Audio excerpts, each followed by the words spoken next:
Bonjour, je voudrais, dans cette petite causerie, une de plus de ce samedi matin, 27 février 2016, vous parler de la notion d'égalité au regard de l'équité. Est-ce qu'il est équitable de demander à tous les membres d'un groupe de payer le même prix pour des produits? Est-ce qu'il est équitable de demander à tous les membres d'un groupe de payer la même cotisation? Je ne crois pas. Alors, c'est vrai qu'on va parler, on va dire, ah ben oui, tout le monde est logé à la même enseigne. Mais comment ça, tout le monde est logé à la même enseigne? Ça ne veut rien dire. Les gens n'ont pas les mêmes revenus, n'ont pas le même rapport à l'argent, et le même montant n'a pas du tout la même signification pour telle et telle personne. Absolument pas.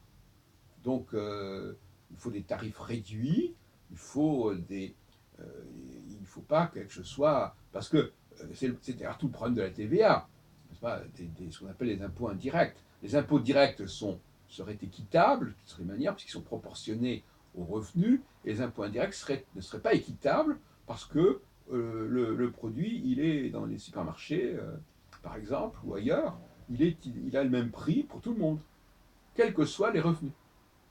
Et ça, c'est inacceptable. Même si on peut penser que les gens qui n'ont pas certains revenus peuvent avoir des aides et que ces aides leur permettent effectivement de payer les choses au prix habituel, puisque par ailleurs, même si les prix sont les mêmes, par ailleurs, ils sont aidés sur le plan de leurs allocations mensuelles. Donc effectivement, il y a plusieurs façons de régler le problème.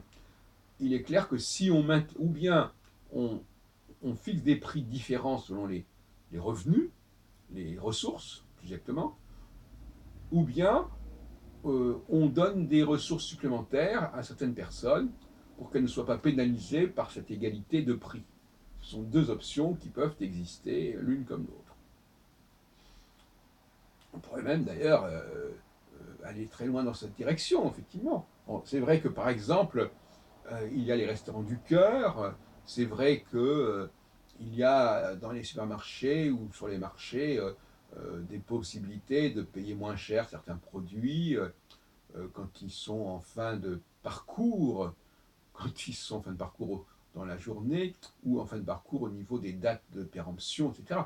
Il y a effectivement des possibilités de la sorte de combattre, de nuancer certaines inégalités qui sont justement le fait que nous soyons égaux face au prix. C'est un paradoxe. Euh, et quelle est la solution? Bon, ça, c'est un autre problème. De toute façon, il est éminemment souhaitable que il y ait aussi, en effet, des lieux où on puisse manger gratuitement, où on soit invité, ce qui permet également de compenser une certaine inégalité, certainement. Mais voilà un paradoxe qui me paraît important. Les gens, souvent, je crois, l'exemple de la queue, c'est pareil, l'exemple de la queue, hein, ou, ou dans les transports, mais c'est pareil. Nous ne sommes pas égaux.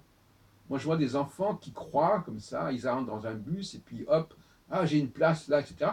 Ils ne se rendent pas compte qu'il peut y avoir d'autres personnes qui ont plus besoin de cette place que d'autres. Il ne faut pas avoir une vision comme ça mathématique des choses en disant ah, ah oui, il y a 5 places qui sont libres, allez, on s'installe.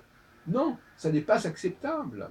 C'est absolument intolérable cette façon de faire. Les enfants aujourd'hui sont très mal élevés de ce point de vue-là. Euh, il faut qu'il y ait des différences. Et dans la queue, eh bien, voilà, si quelqu'un. Alors, il y a des gens qui ont des cartes de priorité, d'accord. On n'est pas obligé d'avoir une carte de priorité. Euh, Souvent, d'ailleurs, dans les supermarchés, quand on fait la queue, quand on voit qu'on n'a pas beaucoup de choses à faire payer, les gens qui sont chargés ont l'amabilité, souvent la courtoisie, de faire passer avant eux. Mais pas toujours, pas toujours, loin de là. Là aussi, dans la queue, il n'y a pas d'égalité à respecter. Hein. Si quelqu'un est malade, eh bien, on doit le faire passer devant. Si quelqu'un ne se sent pas bien, on doit le faire passer devant. C'est inacceptable qu'un garçon, un jeune garçon, dise à une personne âgée, mais c'est pas votre tour, laissez-moi, je suis arrivé avant vous, etc. C'est n'importe quoi cette façon de se comporter. C'est n'importe quoi. Cette conception égalitaire complètement aveugle, complètement machinale, complètement mécanique, elle est insupportable.